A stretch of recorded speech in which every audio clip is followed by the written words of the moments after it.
Hello, good morning everyone. My self Bhupendra Singh. आज मैं आपको क्लास 8 मैथ्स के अंदर चैप्टर 12 जिसका नाम है फैक्टराइजेशन, उसकी एक्सरसाइज 12.1 एक्सप्लेन करूंगा। इस एक्सरसाइज को एक्सप्लेन करने से पहले जो इस एक्सरसाइज का बेसिक या इस चैप्टर का आप बेसिक नॉर्मली जो कह सकते हैं मैं आपको एक्सप्लेन करूंगा। सबसे पहले जो फैक्टराइजेशन है उसके बारे में हम बात करेंगे। तो फैक्टराइजेशन के अंदर हम जो एक वर्ड यूज कर रखा है फैक्टर, तो उसके बारे में हम सबसे पहले बात करेंगे। व्हेन वी फैक्टराइज, जब हम क्या करते हैं, फैक्टराइज करते हैं किसी भी चीज को, कोई नंबर हो सकता है, कोई एक्सप्रेशन हो सकता है, तो हम यहाँ पे एक बार एक्सप्रेशन की बात कर लेते हैं, उसके अंदर नंबर्स भी आ जाएंगे, सारी चीजें। When we factorize an expression, जब हम किसी भी एक्सप्रेशन क्या होता है, जिस कोई भी मान लो इक्वेशन में तो इक्वल का साइन आता है, एक्सप्रेशन में कोई भी इक्वल का साइन नहीं आता, तो हम उसको राइट करते हैं। We write as a factor, हम उसके फैक्टर्स में या उसके प्रोडक्ट्स में कह सकते हैं, और ज्यादा अच्छे से आपको समझ में आएगा। We write as a product, we write as a product of factors, जो फैक्टर्स के प्रोडक्ट में उसको डिवाइड कर लेते हैं। किसको कोई एक्सप्रेशन दे रखा है, हमने उसको अलग अलग कर लिया, किस में, फैक्टर्स में, किस कैसे फैक्टर्स में, उसके प्रोडक्ट में। तो जो ये फैक्टर्स, जो प्रोडक्ट आए हैं वो क्या क्या हो सकते हैं, दीज फैक्टर्स, जो ये फैक्टर्स बने हैं प्रोडक्ट में, मे बी, या तो ये आपके नंबर्स हो सकते हैं। भी मान लो यहाँ पे किसी नंबर में 8 लिखा हुआ है तो हम क्या लिख सकते हैं, 2 इंटू 2 इंटू 2, 9 है तो 3 इंटू 3, आपका मान लो 10 है तो 2 इंटू 5, तो नंबर्स की फॉर्म में हो सकता है। या फिर एल्जेब्रिक, एल्जेब्रिक किस में आप चेंज कर सकते हैं, वेरिएबल्स में, जैसे x का स्क्वायर है तो x को क्या लिख सकते हैं, x इंटू एक्स। या फिर वो आपका क्या हो सकता है, कंप्लीट का कंप्लीट एक एक्सप्रेशन।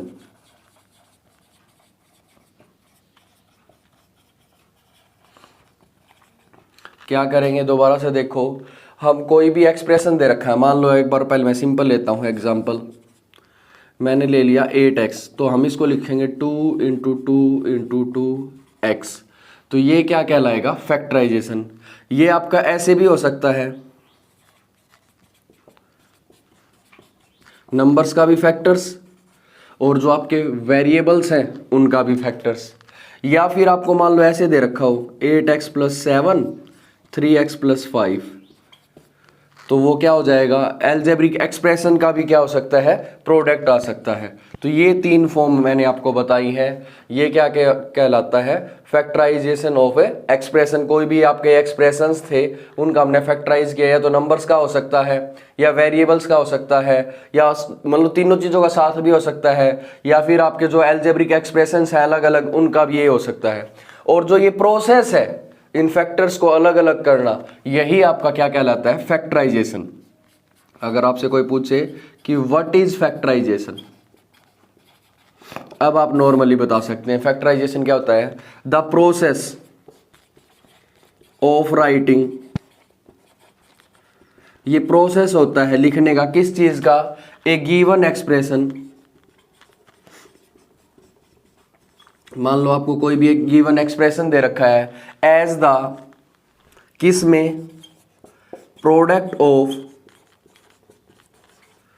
2 या मोर देन 2 फैक्टर्स, या तो 2 फैक्टर बनेंगे, कम से कम कितने होने चाहिए, 2 होने चाहिए, या 2 से क्या होने चाहिए, ज्यादा। इसी को हम क्या कहते हैं, फैक्टराइजेशन।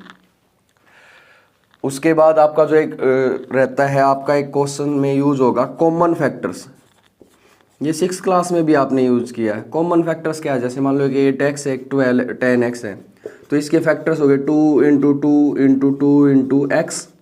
फैक्टराइजेशन कर लिया हमने इसका, और इस प्रोसेस को फैक्टराइजेशन बोलते हैं। और इसको क्या बोलते हैं, जब कोई भी एक्सप्रेशन है उसको हमने किस में लिख दिया, उसके प्रोडक्ट्स में लिख दिया, और ये क्या हो जाएगा 2 into 5 into x.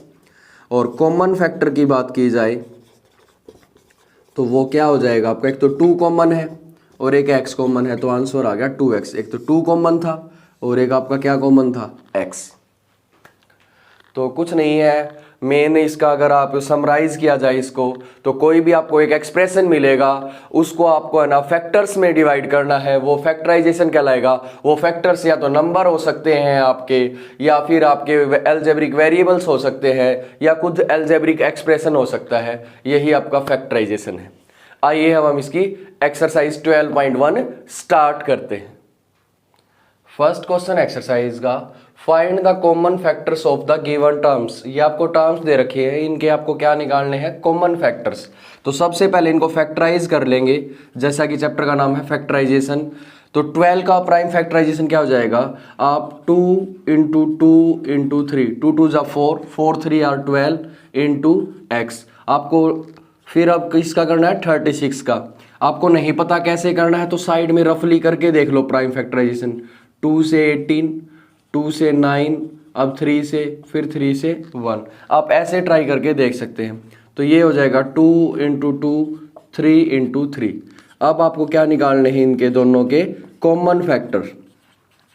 Common factors जो जो कॉमन है, एक तो देखो दोनों में कॉमन है 2, एक 2 और एक 3। तो 2 2 जा 4, 4 3 जा 12, ये आपका आ गया आंसर। दूसरा देखिए, अब 2y है, इसके फैक्टर्स क्या हो जाएंगे, 2 इंटू वाई, सिर्फ इतना ही होगा। सेकेंड है इसका जो टर्म है 22xy, तो 2 इंटू 11 क्या होता है, 22 इंटू एक्स इंटू वाई। अब इसके कॉमन फैक्टर्स की बात की जाए तो वो क्या क्या हो गया आपका, एक तो कॉमन आ गया 2, एक आ गया y। उनका क्या कर, जितने भी कॉमन फैक्टर्स हैं उनको निकाल के क्या कर दो, प्रोडक्ट। तो आंसर आ गया 2y। तो ये था फर्स्ट क्वेश्चन का सेकंड पार्ट। थर्ड पार्ट देखिए, 14p क्यू है, 14 का मतलब कितना होगा, 2 7 r 14 into p into Q. 28 है और साथ में है p स्क्वायर क्यू स्क्वायर। 28 का मतलब 2 2 r 4, 4 7 r 22। p कितने टाइम्स है, 2 टाइम्स, और क्यू भी आपका कितने टाइम्स है, 2 टाइम्स। हमें क्या निकालने हैं इसके अंदर, कॉमन फैक्टर्स। वो एक भी हो सकता है कॉमन और एक से ज़्यादा भी हो सकते हैं। एक कॉमन आ गया 2, एक आ गया 7, एक p और एक क्यू। तो 2 7 जा 14, साथ में आ गया p क्यू। तो ये इसका क्या आ गया, कॉमन फैक्टर। फोर्थ पार्ट देखिए, इसमें 3 वैल्यूज हैं, तीनों का अलग अलग। 2x है तो इसको लिखा 2 इंटू एक्स, 3x स्क्वायर, इसको लिखा 3 इंटू एक्स इंटू एक्स। 4 है, इसको क्या लिखेंगे, 2 इंटू 2। जब कुछ भी कॉमन नहीं होगा तो कॉमन फैक्टर 0 नहीं 1 होगा, क्योंकि 1 तो सबके अंदर होता है, 1 से तो सारे डिवाइड होते हैं। तो इसके इनटू में 1 लिख देंगे। ये उन्हीं क्वेश्चंस में करना जब कुछ भी कॉमन ना हो तो कॉमन फैक्टर आएगा, सिर्फ फैक्टर्स नहीं, क्योंकि एक ही कॉमन आया है। तो कॉमन फैक्टर इसका क्या हो गया, 1। तो ये था आपके फर्स्ट क्वेश्चन का फोर्थ पार्ट। फिफ्थ पार्ट है फर्स्ट क्वेश्चन का, 6abc 24ab square 12a square b। तो 3 है तो तीनों नंबर्स का अलग अलग करो, 4 है तो 4 का, फिर उसमें कॉमन फैक्टर्स निकालो। तो 6abc है आपका, तो 6 का मतलब हो गया 2 इंटू 3, a b c, इनकी कोई पावर तो है ही नहीं, सिर्फ सिंगल टाइम्स हो गया। फिर है 24ab स्क्वायर, तो 2 2 जा 4, 4 2 जा 8, 8 3 जा 24, a single times, b 2 times, ठीक है। फिर है 12a square b, 2 2 r 4, 4 3 r 12 into a 2 times, b single times. अब हमें इनके क्या निकालने हैं, कॉमन फैक्टर्स। कॉमन फैक्टर एक तो सब में कॉमन हो गया 2, एक हो गया सब में कॉमन 3, एक हो गया सब में कॉमन a, एक हो गया सब में कॉमन b। तो 2 3 जा 6ab, ये इसका क्या आ गया, आंसर आ गया। सिक्स्थ पार्ट देखिए, 16x क्यूब है, तो 16 का मतलब क्या हो जाएगा, 2 2 जा 4, 4 2 r 8, 8 2 r 16। आपको नहीं पता कैसे आया है तो साइड में रफ वर्क में इसके प्राइम फैक्टर्स करके देख लो। साथ में x क्यूब है तो x हो गया आपका 3 टाइम्स, सबको सेपरेट लिख दिया। फिर है -4x क्यूब, तो -1, माइनस को अलग निकाल लिया और साथ में कुछ नहीं तो 1 लिख दिया। 2 इंटू 2, x हो गया आपका 3 टाइम्स। अब है 32x, 32 को लिखा 5 टाइम्स, क्योंकि 2 2 r 4, 4 2 r 8, 8 2 r 16, 16 2 r 32, साथ में आ गया x। तो अब इसके कॉमन फैक्टर्स की बात की जाए तो वो क्या क्या हो जाएंगे, मिनिमम 2 टाइम्स, तो 2 कॉमन आ गया आपका, और x सिर्फ हमें मिनिमम की तरफ जाना है, जो कॉमन होगा सब में, सिंगल टाइम x तो सब में ही है, तो ये आ गया आंसर 4x। तो ये था 6th पार्ट। 7th देखिए, 10 p q है, 2 5 r 10, p और q सिंगल टाइम्स है आपके, 20 q r, 2 2 r 4, 4 5 r 20, q and r single times. फिर है 30 r p, 2 3 r 6, 6 5 r 30, साथ में single times r, single times p। बात करेंगे अब इसके कॉमन फैक्टर्स की। एक तो कॉमन आ गया सब में 2, एक सब में कॉमन आ गया 5, एक p यहाँ पे नहीं है, ठीक है, q यहाँ पे है, यहाँ पे नहीं है, और r। अब r देखिए इन दोनों में है, इसमें नहीं है, तो सिर्फ इतना ही आंसर आ गया 2 5 r 10, क्योंकि तीनों में, ये नहीं कि 2 में कॉमन, 2 में क्या कॉमन है, 3 है तो 3 नंबर्स में कॉमन, 4 है तो चारों टर्म्स में, सब में कॉमन आना चाहिए, तो आंसर हो गया 10। 8th पार्ट देखिए, 3x क्यूब y क्यूब, 3 तो ऐसे कैसे है, क्योंकि इसके फैक्टर्स हो ही नहीं सकते, x है 3 टाइम्स, y भी है आपका 3 टाइम्स, फिर है 10x क्यूब y स्क्वेयर, तो 2 5 r 10, x है आपका 3 टाइम्स, y है आपका 2 टाइम्स, फिर है 16x square y square z, 16 2 2 r 4, 4 2 r 8, 8 2 r 16, x कितने टाइम्स, 2 टाइम्स, y कितने टाइम्स, 2 टाइम्स, z कितने टाइम्स, सिंगल टाइम्स। हमें क्या निकालने हैं, इनके कॉमन फैक्टर्स। अब नंबर्स में तो कुछ कॉमन है ही नहीं, क्योंकि इसमें नंबर 3 है, बाकी में है ही नहीं, तो और किसके अंदर कुछ है ही नहीं, तो नंबर्स तो कुछ कॉमन है ही नहीं। x 3 यहाँ पे 2 है, तो मिनिमम को लेके जाएंगे, सबसे कम कॉमन कितने हैं, 2x। फिर y यहाँ पे 3 2 यहाँ पे 2 है।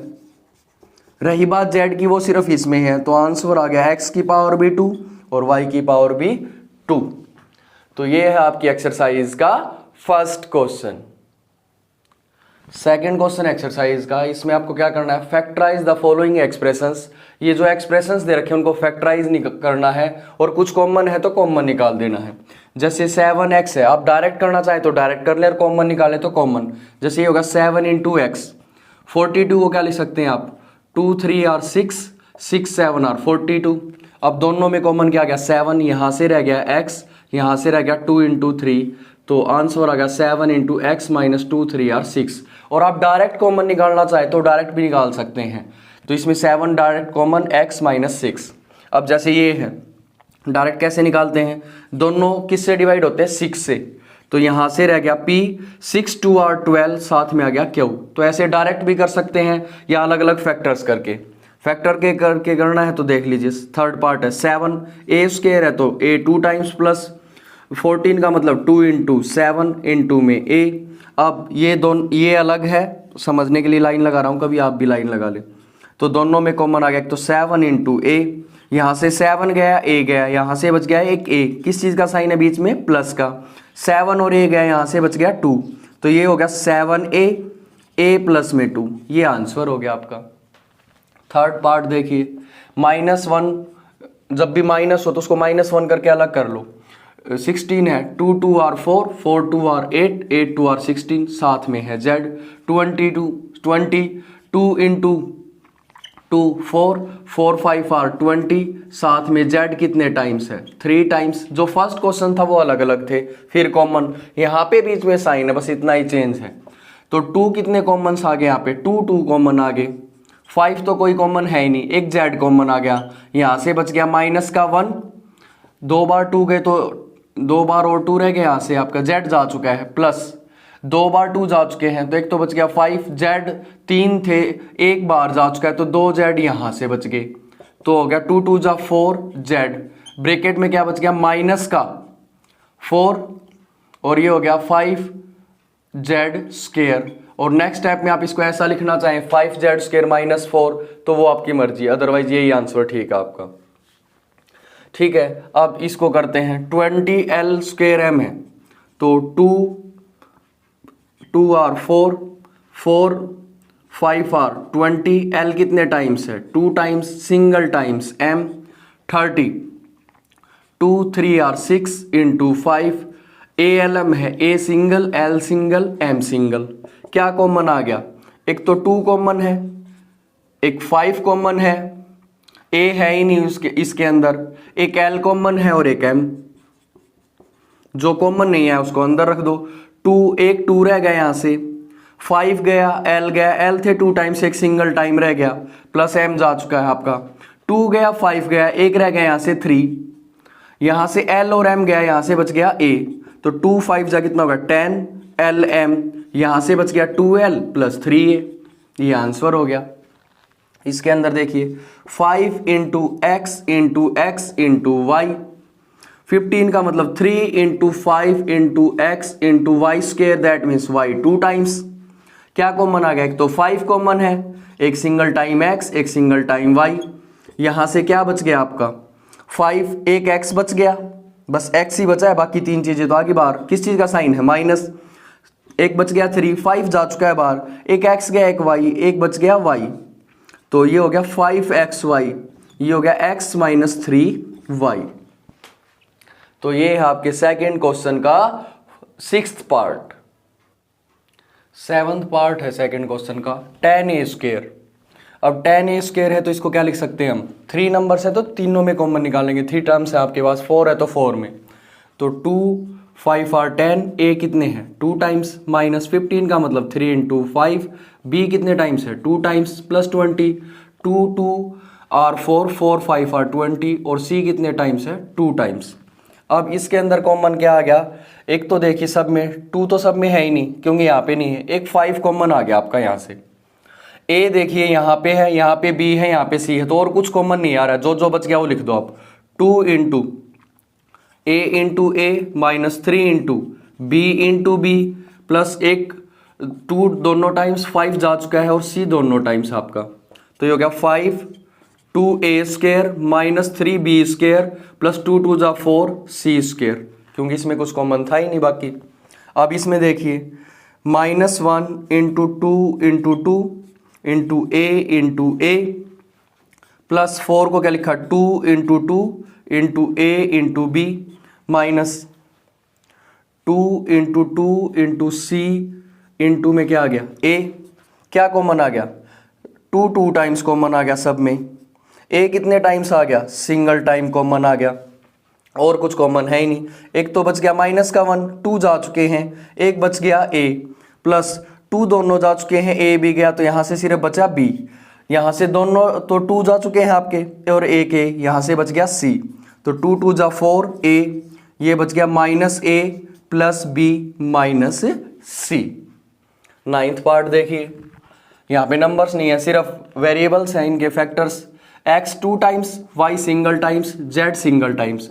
x सिंगल टाइम है, y को 2 टाइम्स लिखेंगे, z को single times, x single time, y single time, z 2 times. अब सब में देखिए एक एक कॉमन है, सब में एक x एक y और एक z कॉमन, यहाँ से बच गया x, यहाँ से बच गया y, यहाँ से x y z गया, तो यहाँ से बच गया z, तो आंसर आ गया x y z ब्रैकेट में x plus y plus z। Last part देखिए इसका सेकंड क्वेश्चन का, a x कितने टाइम्स है 2 टाइम्स, y कितने टाइम्स है सिंगल टाइम्स, b x सिंगल टाइम्स y 2 टाइम्स, फिर c into x into y into z. अब a b c तो सब में अलग अलग है, ये कॉमन आ ही नहीं सकता। x देखिए यहाँ पे 2, यहाँ पे सिंगल, तो हम सिंगल के लिए जाएंगे क्योंकि यहाँ पे सिंगल है। y y y y भी आ गया आपका सिंगल टाइम्स, यहाँ से बच गया एक तो a एक x और y ले चुके हैं, बीच में साइन प्लस है तो प्लस लेंगे, माइनस है तो माइनस। एक बच गया आपका b, x और y गया, यहाँ से बच गया y, यहाँ से आपका c बच गया, एक तो x और y गया, यहाँ से बच गया z, तो ये हो गया xy, यहाँ से हो गया ये ax, ये हो गया by और ये हो गया cz। तो ये है आपकी एक्सरसाइज का second question. Third question exercise का फैक्टराइज, इसमें भी आपको फैक्टराइज करना है। इसके अंदर थोड़ा सा अलग से क्वेश्चन होगा, फर्स्ट 2 टर्म्स में कॉमन, लास्ट 2 में, और फिर सब में कॉमन। कैसे देखिए, तो यहाँ दोनों में क्या कॉमन आ गया, x, यहाँ से x 2 टाइम्स था आपका, सिंगल टाइम्स अंदर रह गया, x गया तो यहाँ से कितना बच गया, y। ये थर्ड साइन जो प्लस है तो प्लस लगा दो, माइनस है तो माइनस, दोनों में क्या कॉमन है 8, यहाँ से बच गया x, यहाँ से बच गया y। अब ये दो टर्म्स होगी, पूरे में क्या कॉमन आ गया, एक तो यहाँ से आ गया x प्लस वाई, यहाँ से कितना बच गया आपका x और यहाँ से बच गया +8। तो ये है थर्ड क्वेश्चन का फर्स्ट पार्ट। सेकंड पार्ट देखिए, अब ये 15xy है तो हम इसको क्या लिख सकते हैं, 3 × 5 × x × y। 6x है, इसको लिख सकते हैं 2 × 3 × x, 5 × y -2, ऐसे कैसा। अब इन दोनों में कॉमन क्या आ गया, अब डायरेक्ट करना चाहे तो इसकी तरह डायरेक्ट भी कर सकते हैं, ऐसे करना चाहे तो ऐसे। दोनों में कॉमन आ गया, एक तो 3 और एक x, यहाँ से बच गया 5 × y माइनस एक बच गया यहाँ से 2, सिर्फ 2 ही बचा है। यहाँ से कुछ भी कॉमन नहीं इन दोनों में तो क्या लिख दिया 1, ये हो गया आपका 5y - 2, ऐसे कैसा। तो ये हो गया 3x 5y - 2 + 1 5y - 2। अब ये एक अलग टर्म, ये अलग टर्म, तो सब में कॉमन आ गया 5y - 2, यहाँ से रह गया 3x और प्लस में क्या आ गया 1। थर्ड पार्ट देखिए, अब इन दोनों में क्या कॉमन है आपका, x कॉमन है, यहाँ से बच गया a, यहाँ से बच गया प्लस का b। अब इसमें देखिए किस चीज़ का साइन कॉमन, दोनों में माइनस निकाल लिया और साथ में आ गया y कॉमन, माइनस भी गया y भी गया, तो प्लस का बच गया a, यहाँ से बच गया प्लस का b, तो यहाँ से आ गया आपका a + b, सारे में कॉमन इसमें और इसमें, और यहाँ से बच गया x, यहाँ से बच गया माइनस का y। तो ये है आपके थर्ड क्वेश्चन का थर्ड पार्ट। फोर्थ पार्ट है थर्ड क्वेश्चन का, इसमें हमें फैक्टराइज करना है 15pq + 15 + 9q + 25p। अब इन दोनों में देखिए 15 कॉमन है, यहाँ से रह जाएगा pq और यहाँ से कुछ भी नहीं है तो 1 हो जाएगा। लेकिन जब सेकंड पार्ट में देखेंगे तो pq कहीं भी नहीं लिखा हुआ है, तो जब तक ब्रैकेट वाला सेम नहीं आएगा तो आगे जाके फैक्टराइज नहीं हो पाएगा। तो इसमें थोड़ा सा नंबर जो टर्म्स हैं आपकी उनको एडजस्ट करेंगे। अब इसमें 9q है, इसको आगे ले आओ, फिर है आपका 25p और 15 को लिख दिया लास्ट में। अब फर्स्ट 2 टर्म्स में क्या कॉमन हो जाएगा, उससे पहले इसको फैक्टराइज कर लो, 3 × 5 × p × q, 9 का हो जाएगा 3 × 3 × q, 25 का 5 × 5 × p, 15 का 3 × 5। इन चारों जो टर्म्स थी उनके कर लिए फैक्टर्स। अब फर्स्ट 2 में क्या कॉमन आ गया, एक तो 3 कॉमन आ गया, एक दोनों में क्यू कॉमन, यहाँ से क्या बच गया, एक तो 5 और एक बच गया p, किस चीज का साइन है, प्लस का। 3 भी गया आपका और क्यू भी, तो सिर्फ कितना बच गया 3 प्लस। अब यहाँ पे ध्यान से देखिए सिर्फ 5 कॉमन है, यहाँ से एक तो 5 बच गया, एक बच गया p और 5 जा चुका है, तो सिर्फ कितना बच गया यहाँ से आपका 3। तो ये हो गया 3q 5p + 3 + 5p + 3। अब ये सिर्फ 2 टर्म्स बच गई, 4 थी उनको 2 में डिवाइड कर लिया हमने। अब इन दोनों में क्या कॉमन आ गया, 5p + 3। अब यहाँ से बच गया 3q और यहाँ से बच गया +5।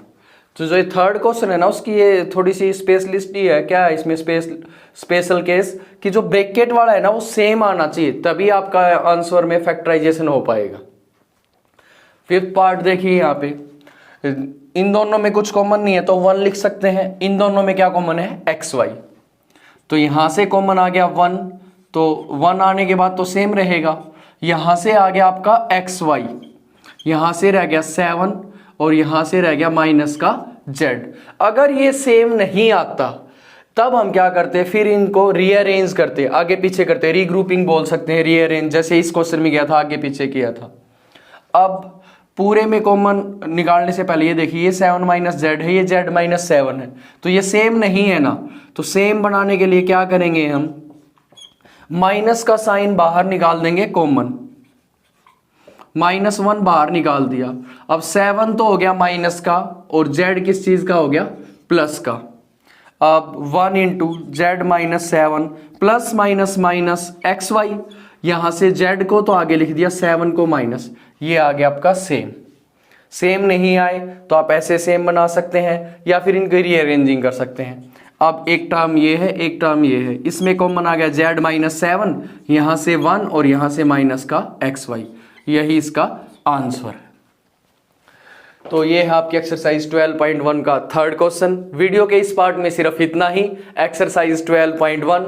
आई होप सो आप सबको मेरा पढ़ाया हुआ पसंद आ रहा है। अगर पसंद आ रहा है तो प्लीज ज्यादा से ज्यादा मेरी वीडियोस को लाइक करें, कमेंट करें और शेयर करें। और अब तक आपने मेरे चैनल को सब्सक्राइब नहीं किया तो सब्सक्राइब जरूर करें। Thank you very much.